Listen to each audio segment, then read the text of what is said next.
Osmania యూనివర్సిటీలోని Maneru hostel విద్యార్థులు తమకు నాణ్యత లేని ఆహారం అందిస్తున్నారని వంట గిన్నెలతో రోడ్డెక్కారు. విద్యార్థులకు నాణ్యమైన ఆహారం అందించాలని డిమాండ్ చేస్తూ ఓయూ ఆర్ట్స్ కాలేజీ ప్రధాన రహదారిపై రాస్తారోకో నిర్వహించారు.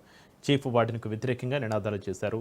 మెనూ ప్రకారం తమకు ఆహారం అందించాలన్నారు. హాస్టల్లో టాయిలెట్స్ అధ్వానంగా మారాయని, త్రాగడానికి మంచినీరు కూడా సరిగ్గా లేదని ఆరోపించారు. విద్యార్థుల మెస్ ఛార్జీలు అడ్డగోలుగా పెంచుతున్నారని ఆవేదన వ్యక్తం చేశారు. 2 రోజుల క్రితం వండిన చికెన్ బొక్కలు ఉదయం టిఫిన్లో దర్శనం ఇస్తున్నాయని వారు మండిపడ్డారు.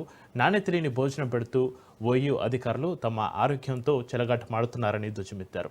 మా సమస్యలు వెంటనే పరిష్కరించకపోతే పెద్ద ఎత్తున ఆందోళనలు చేస్తామని హెచ్చరించారు విద్యార్థులు. కూడా వాళ్ళు కేర్ టేకర్లు కిందికి మీదకి రెండు మూడు సార్లు చూసిన పరిణామాలు ఇక్కడ ఉన్నాయి.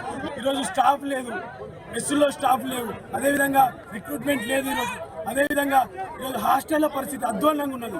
హాస్టల్లో పెచ్చులుడి నెత్తుల మీద పడి, అదేవిధంగా కాళ్ళ మీద పడి ఈరోజు కాళ్ళు బొక్కలు ఇరుగుతున్నాయి, నెత్తులు పడుతాయి.